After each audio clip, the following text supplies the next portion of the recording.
Apôtre Arsène, bonjour. Bonjour, Pasteur Ginette. Jean chapitre 4, verset 23, la Bible dit, les revenus où l'Éternel a besoin de vrais adorateurs. Alors, quelle est la place de l'adoration dans nos cultes aujourd'hui?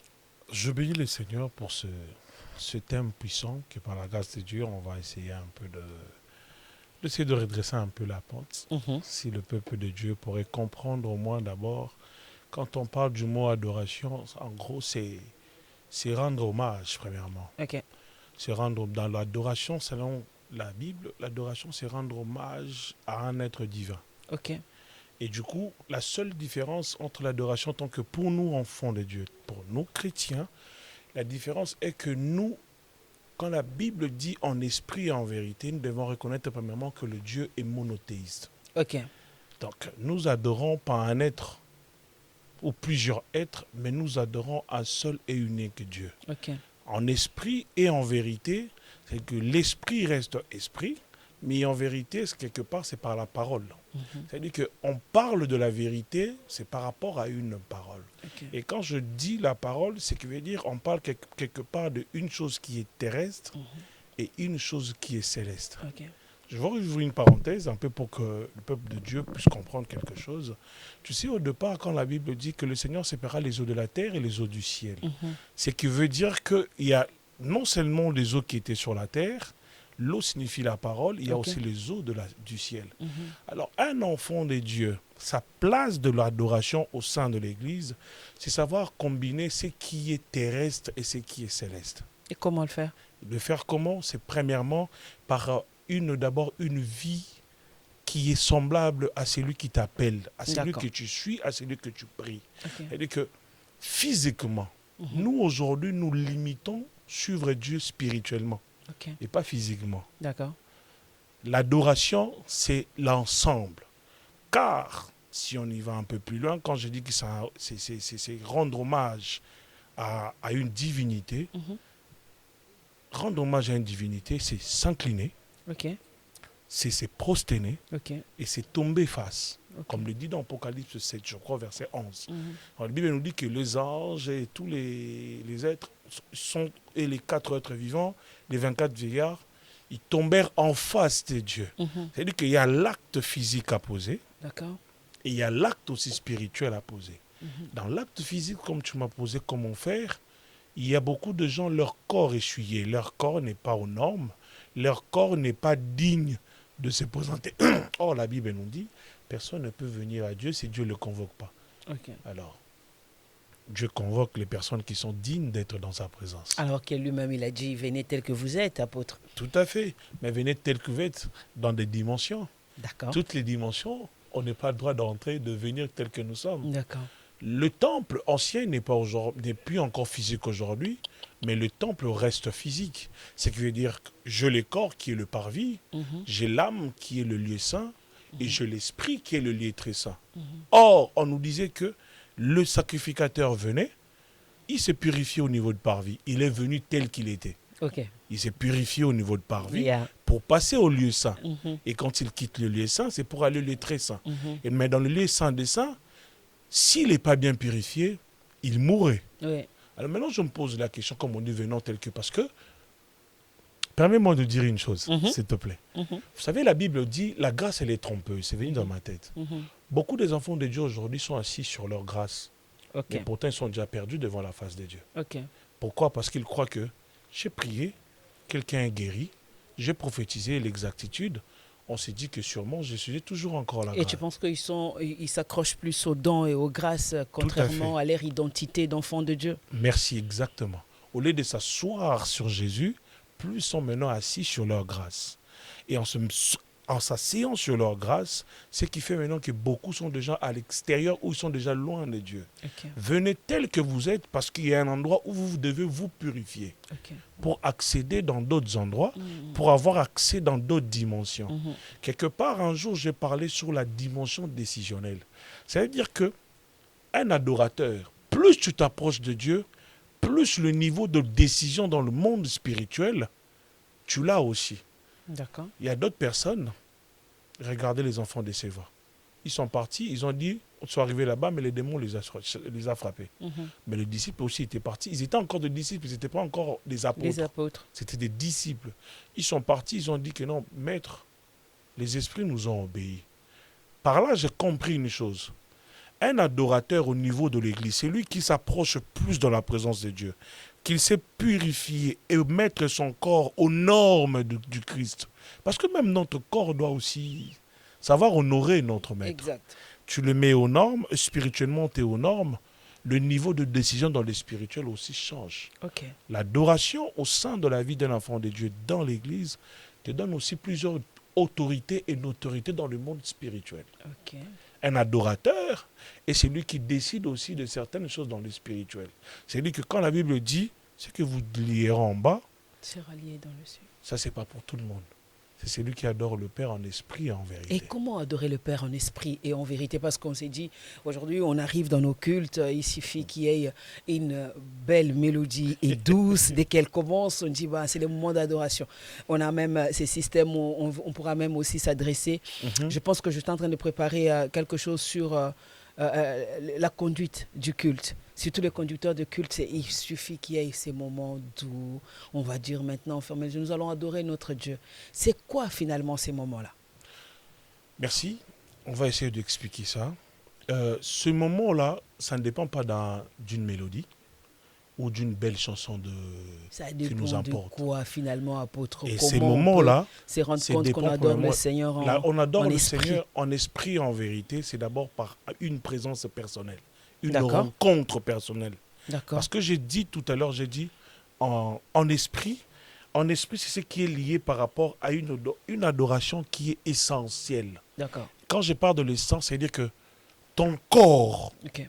reconnaît un seul Dieu. Mhm. Quand je parle du monothéisme. Ok.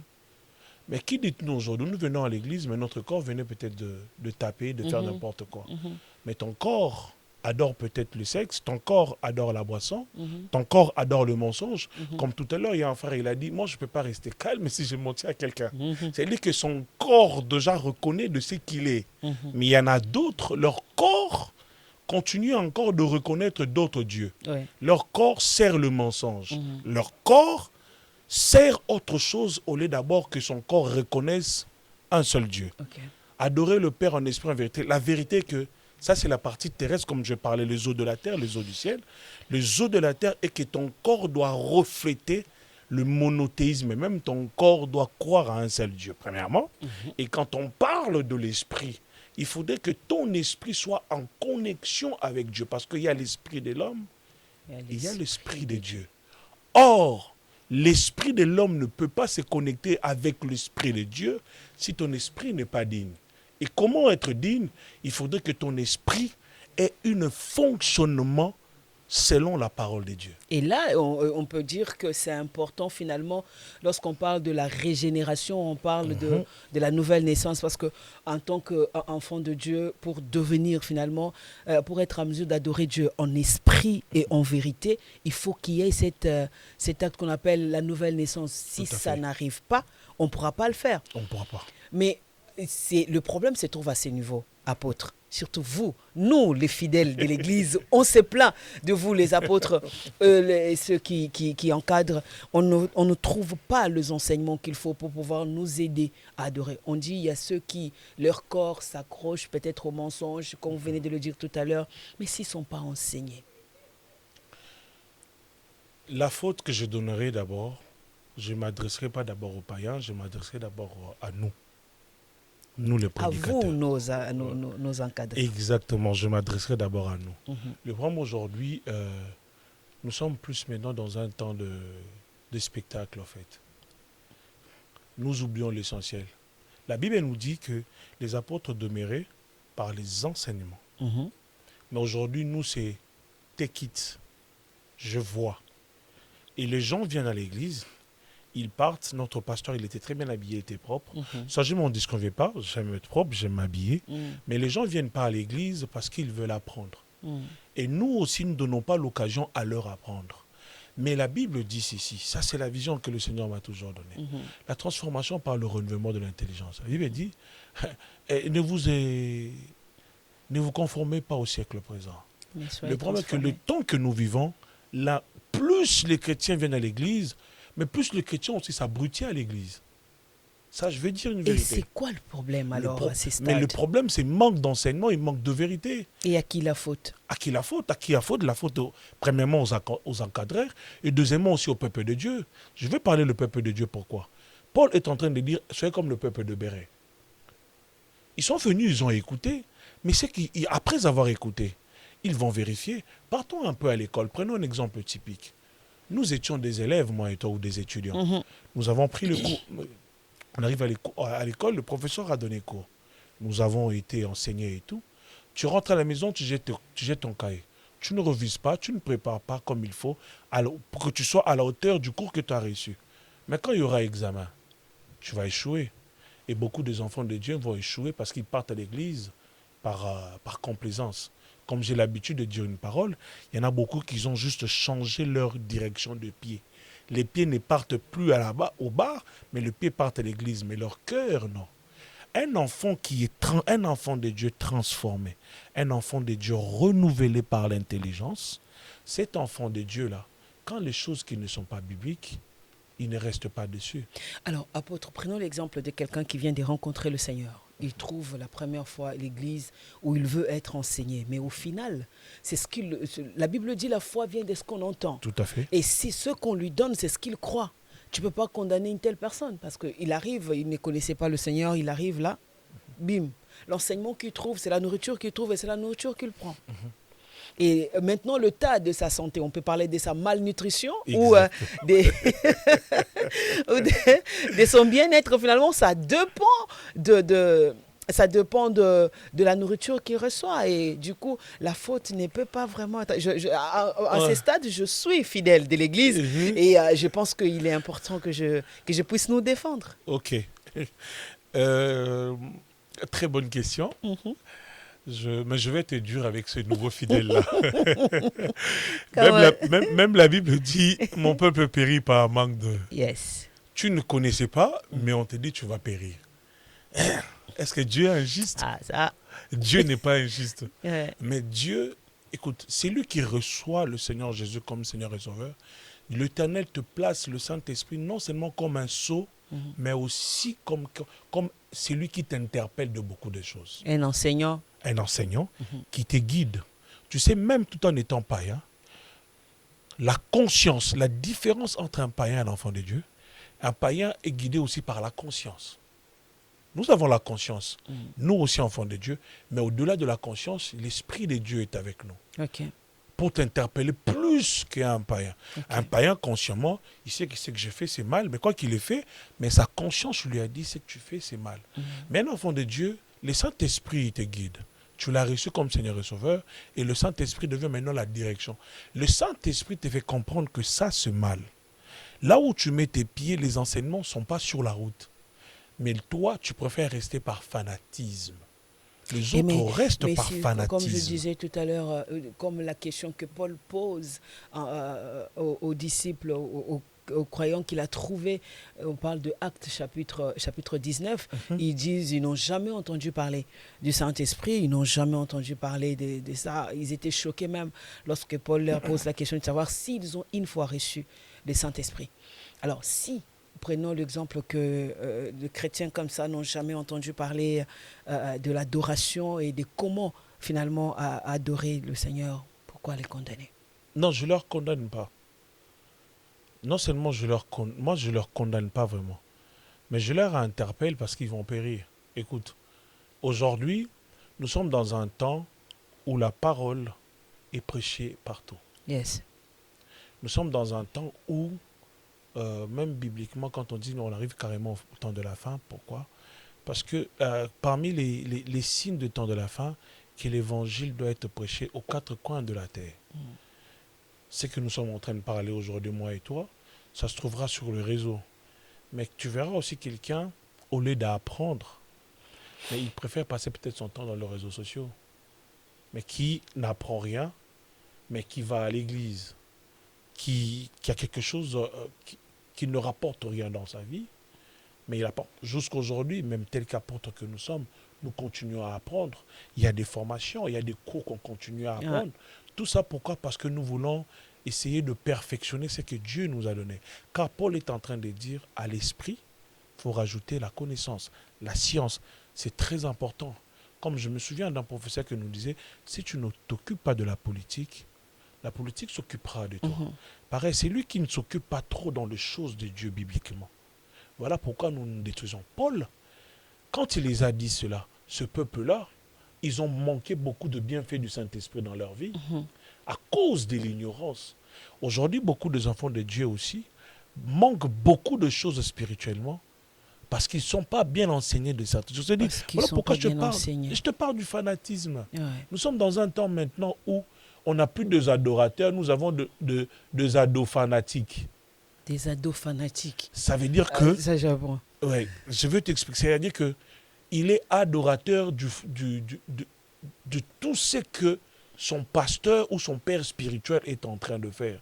Aujourd'hui, c'est difficile de l'église que de voir même un enfant. Moi, étant né des enfants, tu ne pourrais pas faire asseoir ta mère ou ton père, quelque chose que tu as trouvé que tu n'es pas bon, que tu le parles. Mais aujourd'hui, c'est difficile. Un pasteur qui est un fidèle de l'église puisse le parler. Pierre était reconnu d'abord comme qui? Comme le pilier, le figure, plutôt le visage, tu vois, de l'évangile, du christianisme. Or, Paul était qui? Paul était juste une personne qui est venue, on a prié, l'Esprit le mettait à part. Il est parti 14 ans. Il a vécu d'expérience quand il est revenu. Il y a des choses qu'il a vues chez Pierre qui n'étaient pas bien. Ça veut dire que quelque part, pour moi, Paul est comme un enfant spirituel de Pierre aussi.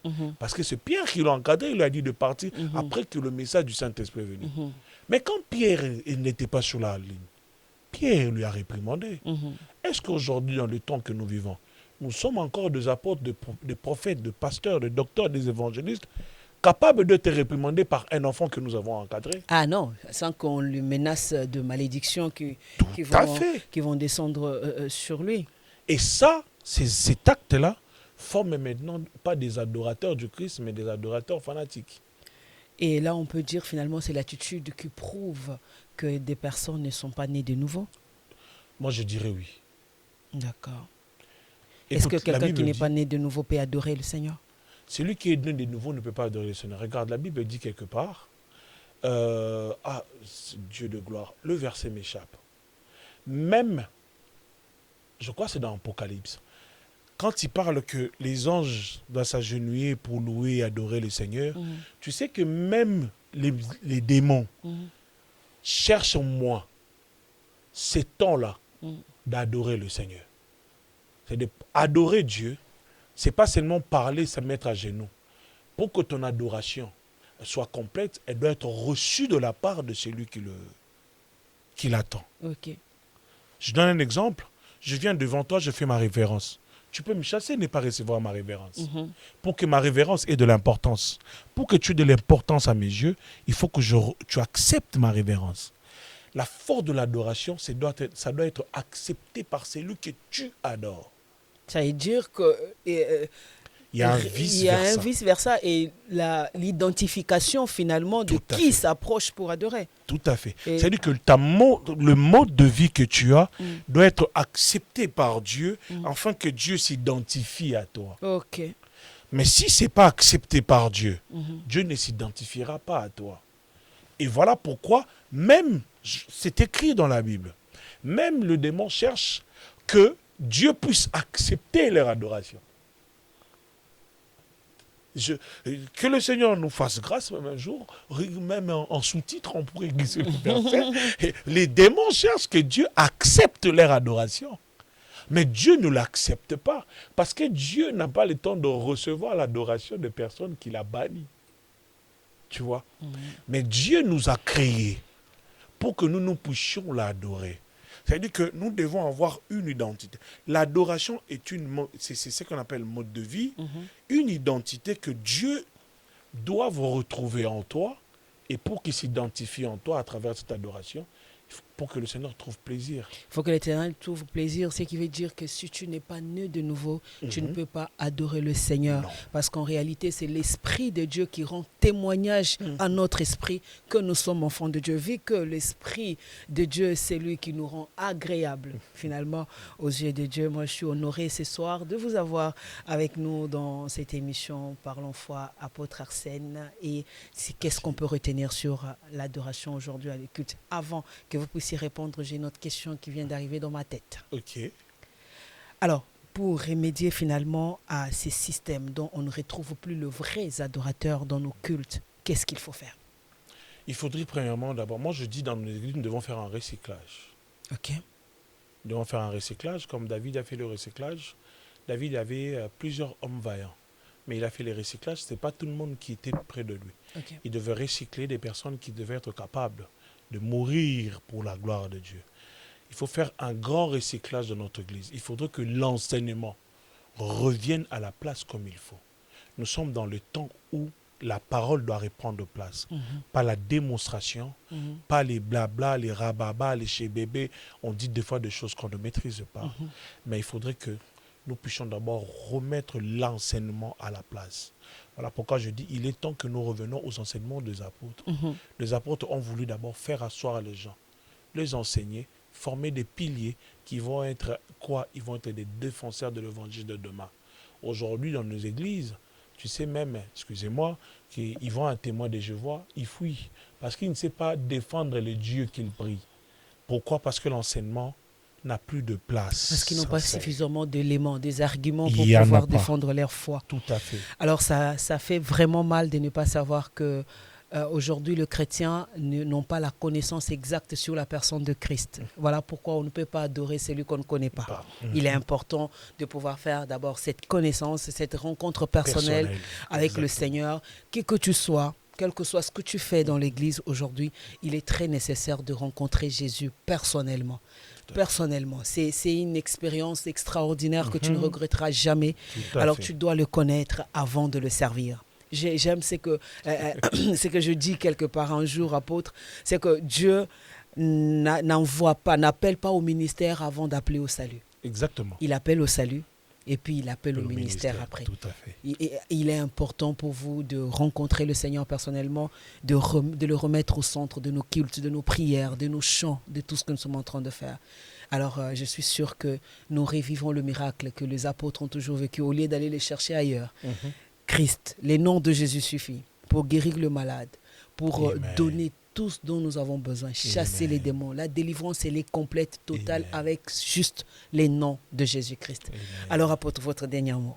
Le dernier mot, je pourrais dire aux enfants de Dieu, écoutez, peuple de Dieu, la vie d'aujourd'hui, sans Jésus, tu es perdu. Yes. Et si c'est pas une parole, c'est pas un slogan, comme on dit, hey, yes, non, c'est une mode. Yes. Alors, ce qui est à la mode, c'est Jésus avant tout.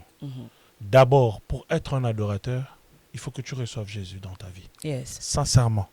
Il faudrait que ton corps physique soit conforme à ce que la parole de Dieu te demande. Il faut que ton corps, qui doit être la vérité, doit être monothéisme. Donc, il doit croire et fonctionner pour un seul Dieu. Et ton esprit doit rester en connexion avec Dieu.